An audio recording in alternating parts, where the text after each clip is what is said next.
you're welcome back to today's episode of DURA'S Voice podcast, where we have real conversations about life, growth, and everything in between. I'm Ambassador Florence, your host for today, and with me here I have my beautiful co-host, Priya Ogolomo. Hi. I love your name. Thank you. Whenever I pronounce that name, Ogolomo, like it sounds foreign. That name.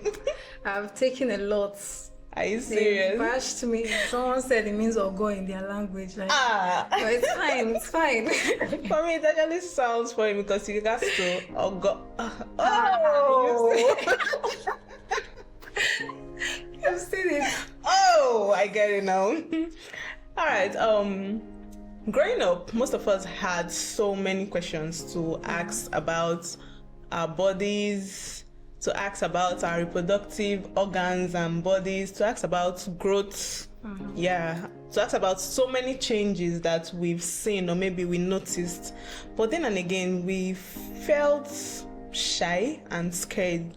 Yes, owing to one or two reasons, maybe because our families, or most families, they shy away from talking about or teaching in respect to that particular aspect, you understand? And then we were tempted to get most of all these information from internet, from friends, yes, from places that are not immediate families or parents, or you understand.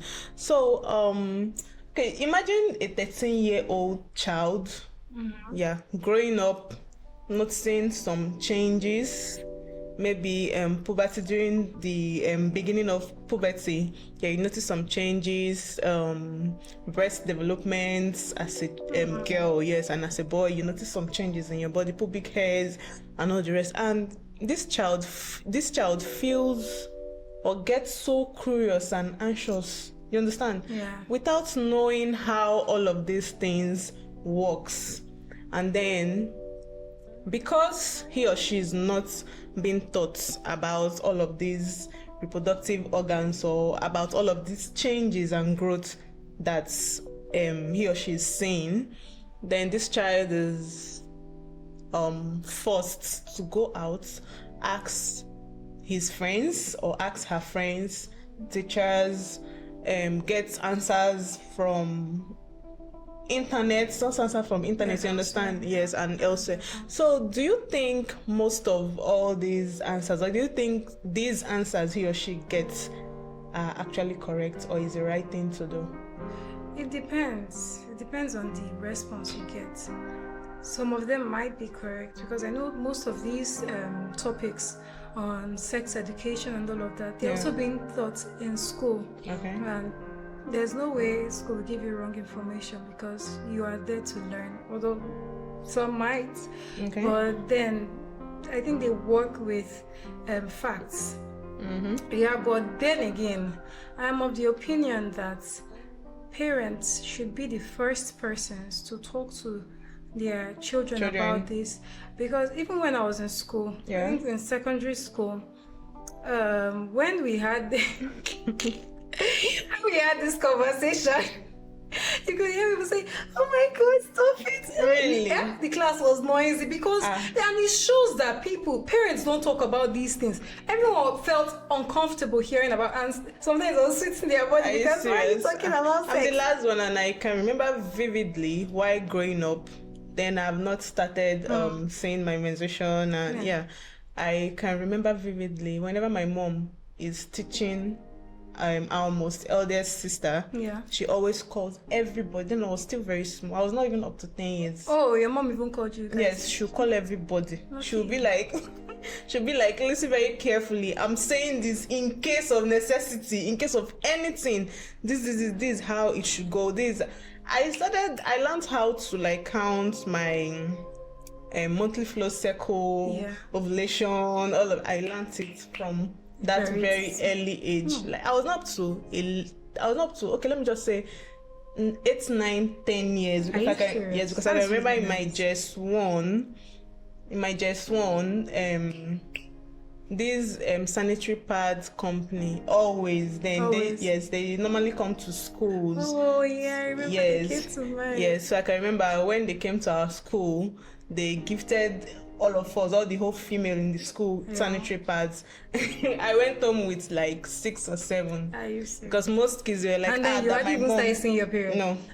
And then most kids were like, Preparation my mom will beat me. I was like, why will your mom beat you? Because give me now. Okay. You were giving Yes. you went home with. Yes. Wow, wonderful. And when I went to my mom, she was so proud of me. Wow. I swear, she was very happy. She was like, oh, mom. She was like, my child. You come." saved me money. I swear. Like, I was like, why will your mom beat you? This is something you. Yeah, it's normal. And then I was very tiny and my mouth. They're like, even when they asked questions, I was able to answer simply because my mom, she taught us all of these things, you understand? So when those kids were like, my mom will beat me, my dad should see something like this, I was like, this is not something bad. Like, it's not something bad. And I would even say, at least, that's teaching I got from my mom, it helped me. Because even in higher institution, I normally do this talking, although it started from my roommates. I was teaching her how to count her monthly flow, her ovulation, and all of the rest. So most times when we come back from lecture, around 5:36, sometimes 7, when I'm teaching, from one person, another person, from another person, most times people from other hostels would come to our room and then I'll be teaching them. Oh, we started collecting money. I did not collect. I didn't do anything because I was very happy doing that. You understand? Yeah. I was very happy doing that. I was like, you don't know how you were comfortable. I was like, you don't know how to do this. And they're like, no, that they don't know how to. Most of them don't know how to count their monthly flow. I was like, really? How have you been doing it? To be honest, up to now, I don't know how to count it. It's because I never really. I'm serious. I use my app. I use the Flow app. Are you serious? That's what I use to calculate. I use app, but aside from that, to calculate on my own, I don't really know how to calculate. Whenever my period comes, don't worry. After now, I'll teach you. Whenever my period comes, it comes. I know that but I know when it's supposed to come, like the time of the month. No, that is very bad. The exact day. Aside knowing counting, but I already know when it's supposed to come because I start to feel pains. You know. So what if there is no pain? There's always pain. There's always pain. Then I know that it's close. But that aside, I always use my Flow app. God bless whoever created that app. So for you, did your parents ever talk to you about sex education? See, from my reaction to what you say, you should know that they did not. Hey God, if I start to talk about they did not? My mom, they did not really, no. So where did you learn all of? You see, growing up, I don't know. I think my mom has always been shy. I don't know if she felt that if she talks about this thing, we're going to be promiscuous, or I don't know. Are you serious? But my mom, she has always been shy. When it comes to, Is she a shy person naturally? Sort of. Yeah, she is. And even your dad did not talk to. It depends, though. When it comes to dancing, my mother is not shy, but yeah. My dad. I know my dad. You see, when it comes to anything concerning these female reproductive, leave him out of it. Does not. I know my dad will not say anything, but he will always tell you. He will call your name. He will say, "My child, don't disappoint your father. Remember where you are coming from." I think when my mom wanted to talk to us about sex, there was this particular day. It's not too long, a few years ago. I think like 3 years ago. We're all grown. So is it now you want to start? But anyways, and it was during our night prayers. So this woman was she had the vision. She was like, because I think I was going back to school soon. Everybody was just leaving soon. And then she's like, oh, that you guys should not, how do you say it? You guys should not do that thing. Which thing? Which thing? She said, you know what I'm talking about? Say the thing. There's no child here. I think as at then, my younger sister was about 18 or so. This was, I think she's turning 21 this year. and she's the last born. That's the youngest person in the house. What do you mean by this? And that thing? Yes, I'm attacking you. Which thing? So we're like, see, everybody was laughing. Everyone was laughing. We're like, which thing? She was like, that you know what I'm talking. She didn't want to, as we were hammering on it, talk about it. We are your children. You should be able to talk to us about these things. And then she's like, I'm not talking again. That was how the conversation ended. She's like, hey, everybody focus, let's pray and go and sleep. Are you That was serious? it. So you see these particular things, my mom doesn't really. Yes, the only thing that she might just tell you is, oh, just be careful. Though. I don't think I've ever heard the word sex come out of my mother's mouth. Are you serious? Yeah, just be careful. As a girl, know yourself. Know yourself. Know yourself. Know the child of So she actually behaves like so. She's lucky. If I have to be there, I'll ask her. So, mommy, how did you give it? I think I'll ask her this. Yeah. No, I've got past that. I think while growing up, I was very inquisitive. I used to ask a lot of questions. I don't know if not answer this particular question. Try mess up. I have to be there. Okay, so, mommy, how did you give birth to Rose? How? Honestly, they need to. Nigerian parents actually need to do better. Yeah, they actually. My dad never brought up this. I never had any conversation with my dad about something like this. My mom tried, but she was too shy to. My dad, even if he will not like go straight to the point to talk about it, but if he sees maybe someone or a young girl growing up and then going in a different, he will always make reference. He will always say that, you see this girl, see what, like, there was this girl. I went to same secondary school with her, and at some point, she was a year older than me. Yeah. She was in just 2, then I was in just 1. So, what happened? Okay, after that, she stopped going to school. She started, going to do all these runs, this, that, at that early age. Like, you see, the next time we saw her, like, her body size, everything, everywhere. Then I was still someone that was tiny like me, but you understand. So when you start doing most of all these things, your body, your growth, everything, just metabolism rates, everything is just fast. Yeah. So after that, she would always fight with her father. Yes, fight with her father, chase him with cutlass. You see? Yeah, because she's now grown. That one for maturity. She always fight with her father, chase him with cutlass. She was not fighting with the mom, I guess, because the mom was in support of what she was doing. Yes, but the dad that was always telling her that this thing you're doing is not right. You are still a child.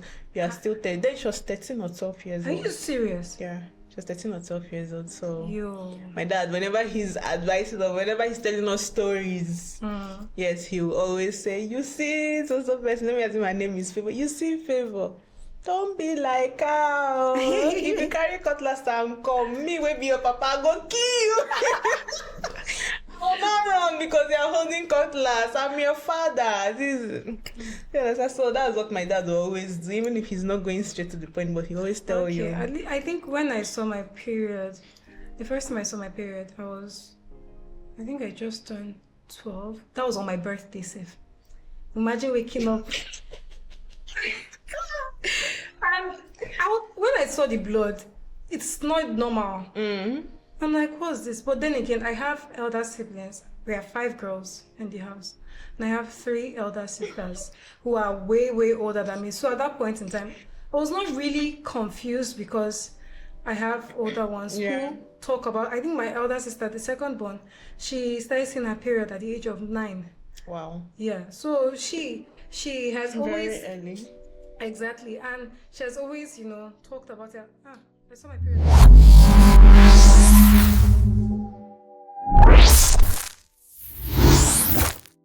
9. Wow, so early. Honestly. And knowing that, and she always talked about it, growing up. Knowing that, this particular person has been seeing her period. 3 older sisters, obviously. You have nothing to be scared of. Exactly. I have sisters that are older than me with 10 years. And they had already seen that phase. So I've been hearing about it, and in school they talk about it all the time. And I think that day when I saw the blood, I was a little bit confused, and I just told my mom, I saw blood in my pants, and she's like, "Oh, come. Maybe it's your period." After that, day, I didn't even see it again until after a couple of months. Yeah. And I think one person, let me give my mother flowers for this one. Assuming, okay, aside the fact that she's shy away from talking about these particular things. I think growing up, I used to have chest pains. Sometimes I have pains on my lower abdomen. So I think there was one particular day because I was having pain on my lower abdomen. Yeah. She then took me to this. She took me to the toilet, and she locked the door. She's like, "Tell me the truth. Did anybody touch you here?" I said, "Hey!" What? Did anybody touch you? Mother, I said, "No, nobody touched you." She said, "Tell me the truth. Nobody touched me. Why would somebody touch you?" I was offended. I started crying. Because what do you mean? If it's that one, I can give it to her. She's always checking. Hope if anybody does touch you, come and let me know. You get that kind of thing. Besides that, she didn't really talk about it. I didn't really get the whole talk on, puberty and, sex. So do you think the silence in this sex education, most time, do you think it protects the children or it leaves them unprepared? It leaves them unprepared. Why? It does. It doesn't protect anything. These topics, these are very sensitive topics that you're supposed to know, that you're supposed to learn before you even go out there. Because if you don't teach your children these things, someone else will. And they can get misleading information from outside, probably from the internet. Is it the internet that you're scrolling through your phone, next thing you're seeing porn on your screen? So is that why you want them to go and learn from? Or your friends that have different opinions about different things? Imagine someone saying that if you don't have sex stops period pain. I think I've heard that. And it's not true. I've heard that. It's not true. These are things that your children will be exposed to. Yeah. So you need to be the first person to tell them, okay, this particular thing is true, this is not true. It's not true. They should know everything that they need to know about these particular informations, because they are very sensitive. And another thing is that if a child does not have that basic education about something from his or her parents, and then the child goes out and learns it outside, and then coming back and maybe the parents starts teaching that child that particular thing he or she learns from outside, believe me, that child is, let me say, like 90 to 95% going to take or accept or believe what he or she learns from outside. Yes, and then the child will deem fit, what my mom or my dad said is not actually true. He or she don't want me to. Know why? Because most times when some children try having these conversations with their parents, they always shut them up. They often consider it as a taboo. Exactly, which is very wrong. The thing is, children are very, very curious. If you don't tell them, okay, don't do this without giving them a reason. Yeah, they'll want to do it to. They will do it to know why you are telling them not to do it. Either way, they will do it. They will go ahead and do it. If you don't tell them, or if you don't give them a certain reason, a particular reason, they'll convince them. Assume you are as children. Exactly, they'll assume you're not telling them the truth, or you're not giving them enough information, and they'll go out to get it by themselves. When you talked about children being curious, I remember when I was small. Then I used to be my daddy's hog teddy. Like, I follow him wherever he's going to. Anything. Only you follow your mother, follow your mother. Anything is eating, I want to eat. When I was small, I used to eat bitter leaf because my dad eats bitter leaf. What? Yes. You say what? Yes. I used to eat this. Are you a vampire? What do you mean you eat bitter leaf? I'm serious. Ew, whatever my dad eats, then my dad used to chew chewing stick. I'll follow him and chew. Anything I see him put inside his mouth, or anything I see him do, and then it's part of learning. Yes, and then he was so very, very careful with the things he eats and with anything he does around me, because he knows that this child is very, very curious. And then there was a day I asked him. Then I was still very small. I can't really recall my age or class. Yeah. I was still very small. I started asking him. I just looked up at the sky and I was like, Daddy, why is the sky blue? You see, children will test you. They will test My your dad knowledge. looked at They will me. ask you the He most did his random glasses questions. like this. He was like, I didn't hear you. What did you say? I said, Daddy, why is the sky blue? You know, explain. I forgot what he explained, and then I was not like, why is it that whenever it wants to rain, that the sky will start moving? Okay, the clouds. Then I was calling the sky. I was like, Okay. Daddy, the sky is moving. Why is it whenever it's like I was asked when I was very small? I asked a whole lot of questions. My dad used to call me investigator. I asked a whole lot of questions, like, so that's one thing about children being very curious. Yeah, they'll want to know everything, and when they ask you and you're not giving them a reason that convinces them that okay, this thing is ought to be like this, then you see them want to try Show out. them. Yeah, they see They them will want ask to try someone out. else if you don't answer them. Yeah. Honestly. So, do you think, okay, not even that, how do you think parents should start engaging their kids in such sex education conversations or Okay. teachings? I really think they should start really early. Okay. Just like you said, you see what your mom did was Mm. very beautiful. That's how things should be. You should start very early. At a young age, you should start having this conversation. It's not like, oh, at 3-4 years, you're already talking to them about sex. No. Yeah, no. You start from okay, these are your private parts. No one should Yes. touch these parts of your body. I saw that You know, video boundaries. on social media. Exactly. You should teach them how to start setting boundaries. Okay, if someone touches you here, come and report to me or report to your teacher. These are not places that outsiders should touch. You know, anybody should touch. You can start from okay, identifying your body parts. And then from there you can move to puberty. Very soon you're going to be seeing hairs Yes. on your pubic areas. You're going to start growing. You get all these things. There are processes to them. And then I feel even when you're having this, it should not be a one-time thing. Not that okay, you sit all your children down, sit around my table. Then you're not like, Don't do now that thing. I'm about to have a very serious conversation with you guys. So today's topic is sex. Don't allow anybody. No, it shouldn't be like that. It should be a conversation that you have with your children all the time. It mustn't be something so serious. Yeah. You can just come up in normal day-to-day conversations. Let's say you're watching a movie, because you know normally when you're watching movies and you get to that point, everybody's like looking for Oh. something. What Oh, did is you this keep my- there? no, let's say after when you watch movies, you then bring up the conversation. Oh, are you seeing this particular thing that's happening right here? You're not supposed to do this, or you basically just have conversations like that. Let's say you're watching a movie or just a random. You guys are talking about something entirely different, and somehow it comes into the conversation. That's why I would always look up to one particular woman. Okay. She was my teens teacher in church in Abuja. Her name is Mrs. Oseka. I don't know where she is right now, honestly. I lost contact with her, and she's a very amazing person. I got to spend some time with her, you know, when I was done with secondary school. I think there are times where I babysitted for her. Wow. I would babysit, would go, let's say she's a very busy person and she had like 3 children and she could not really take care of them.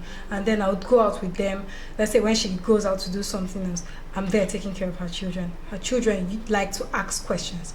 And I noticed something with the way she was raising her children. They can be doing a random thing and then she'll ask them, what did you learn about this thing? This does not come up once. Every time. Every single conversation they have, she's like, okay, so what did you learn about what we just talked about now? If they say something that is wrong, no, don't say that again. She'll give them a reason why they shouldn't say that.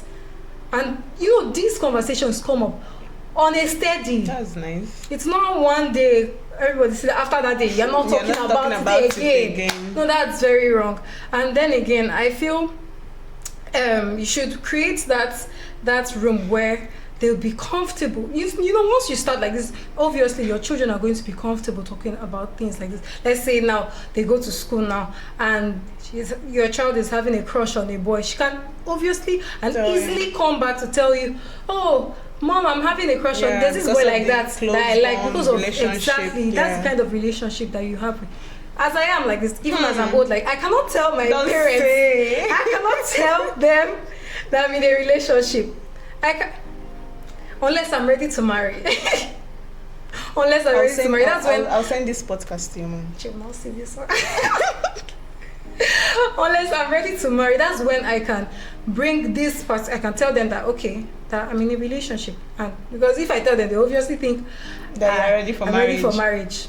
You get so. And then my mom has always been the very worried person. Oh, who is that? She probably asked me, who is that boy? I don't think she's going to do that right now because I somehow engaged her in a conversation the last time I went home. Just slightly pitching this kid. You get, and she's like, oh, you're of age now. Well, assuming it was before now. Before I finish the conversation, they're beating me. Are you serious? It's not like my mom beats me. They didn't really beat me while growing up, but I don't collect something. So you should build this room or this atmosphere. They should be very comfortable, very free, talking about these things with you. And when your children asks you questions, when they ask you questions, don't shut them up, and don't give them a wrong answer. Don't give them misleading answers. You should be able to answer their question. If not, they're gonna go out there and find the answer to the question by themselves, and then they'll get it in the wrong and way. they'll get it either way, whether right or wrong way. All right, to every parent out there, I want you all to know that sex education is not a taboo and shouldn't be considered as a taboo. It's not all about teaching your child how to grow very fast, but it's also teaching them and letting them know the changes that they get to come across while growing, even as a teenager, as a youth. It's training them, preparing them ahead for the things they ought to face and the changes, the growth they ought to see while growing up. So please don't avoid conversations about sex education. Please don't. Involve your children. Yes, involve your children. Clock it. Involve your kids, involve them, talk to them, teach them about all of these things. It prepares them and protects them ahead. Yes, in future. It gives them the right knowledge and even makes them more wiser, so that in case they come across any changes or growth, they can misleading information. They can be able to handle it, and at least they'll know what to do. So please, once again, please, Ejo, Biko, talk to your children about sex education. So don't stop avoid spreading rumors that if you have sex, it's going to stop period pain. I beg, please. And don't forget to subscribe to all our social media platforms at DURA'S Voice Podcast. And until next time, keep creating awareness, the right awareness. Thank you. Bye.